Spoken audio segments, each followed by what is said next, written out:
অত্যন্ত ধনী এবং অত্যন্ত শক্তিশালী, কিন্তু এগুলো তার জন্য যথেষ্ট ছিল না। এই অভিশপ্ত নারীর অবিশ্বাস্য জীবন কাহিনী, যাকে এমনকি শয়তানও ভয় করে। উম্মে জামিলের সংগ্রাম, ইসলামের বিরুদ্ধে অবিশ্বাসের যুদ্ধ। আজকের ইসলামের শত্রুদের বোঝার জন্য প্রথমে তাকে বুঝতে হবে। তিনি প্রথম সেই কৌশলগুলো ব্যবহার করেছিলেন যা আজও ইসলামের শত্রুরা ব্যবহার করে। তিনি তার স্বামীকে বিশ্বাস প্রত্যাখ্যান করতে প্ররোচিত করেছিলেন এবং তার ক্ষমতা ব্যবহার করে মুসলিমদের উপর নির্যাতন চালিয়েছিলেন। এমন এক নারীর গল্প যিনি এতটাই খারাপ ছিলেন যে শয়তানও অবাক হয়ে যেত। কে ছিলেন সেই নারী যাকে আল্লাহ তাআলা কোরআনে অভিশপ্ত হিসেবে উল্লেখ করেছেন, তা কিছুক্ষণের মধ্যে জানতে চলেছেন। তাই আমাদের সাথেই থাকুন এবং শুনতে থাকুন সেই চাঞ্চল্যকর কাহিনী যা আপনার হৃদয়কে নাড়িয়ে দিবে।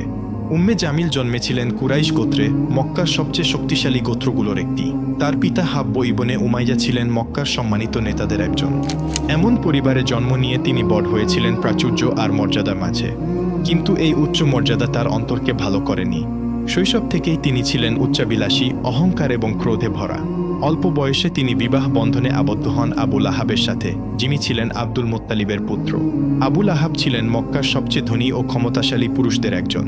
তার সম্পদ উম্মে জামিলকে, যিনি অহংকার আর বিলাসিতা পছন্দ করতেন, অপরিসীম আনন্দ দিয়েছিল। আবু লাহাব ছিলেন কুরাইশের বিখ্যাত ব্যবসায়ী, যার বাণিজ্য ছড়িয়েছিল দূর দূরান্তে।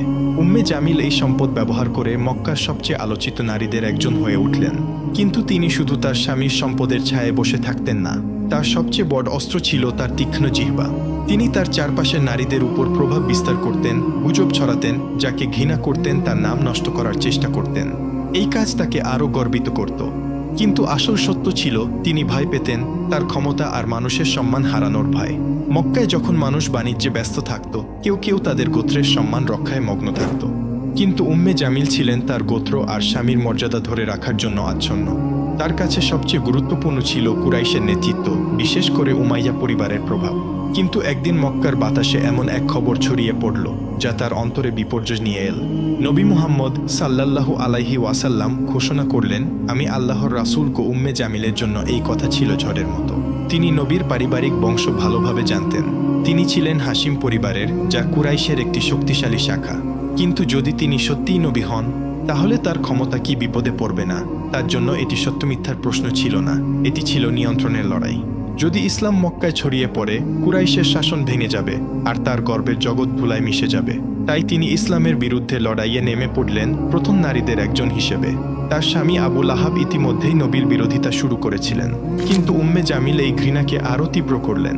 তিনি শুধু ইসলামের বিরুদ্ধে দাঁড়ালেন না, তিনি এটি ধ্বংস করার জন্য সবকিছু করলেন। নবীর সম্মান নষ্ট করতে, মুমিনদের ভয় দেখাতে তিনি তার বিষাক্ত কথা ছড়িয়ে দিতেন মক্কার সরু গলিতে, বাড়ির উঠোনে, কাবার চারপাশে।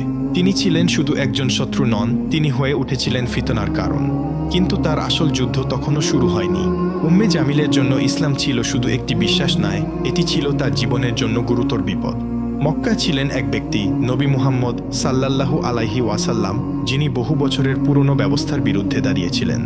আর উম্মে জামিল এই নতুন দিনের বিস্তার রোধ করতে যে কোনো কিছু করতে প্রস্তুত ছিলেন। প্রথমে তিনি এটিকে গুরুত্ব দেননি। নবীর নবুয়াতের দাবি শুনে তিনি ভেবেছিলেন এটি বেশি দিন টিকবে না। কিন্তু যখন মানুষের ভিড় তার পিছনে জড়ো হতে শুরু করল, তখন তার অন্তরে ভয় আর ক্রোধ জ্বলে উঠল। আবু লাহাবের সাথে মিলে তিনি এই নতুন দিনের বিরুদ্ধে লড়াইয়ের নেতৃত্ব দিলেন। মক্কার নারীদের উপর তার প্রভাব ছিল অপরিসীম। তার একটি কথা শহর জুড়ে ছড়িয়ে পড়ত দ্রুত। তিনি এই ক্ষমতা ব্যবহার করলেন ইসলামের ক্ষতি করতে। উম্মে জামিল মিথ্যা ছড়াতেন, ভুল গল্প রটাতেন। মুহাম্মদ পাগল, উম্মে জামিল চিৎকার করে বলতেন। মুহাম্মদ জাদুকর, উম্মে জামিল মানুষকে সতর্ক করতেন। মুহাম্মদ মিথ্যাবাদী, যিনি মক্কার শৃঙ্খলা ভাঙতে চান, উম্মে জামিল দাবি করতেন। এই মিথ্যার উদ্দেশ্য ছিল শুধু মানুষকে বিভ্রান্ত করা নয়, এটি ছিল নবীর সম্মান ধুলায় মিশিয়ে দেওয়া, মানুষকে তার থেকে দূরে সরিয়ে দেওয়া।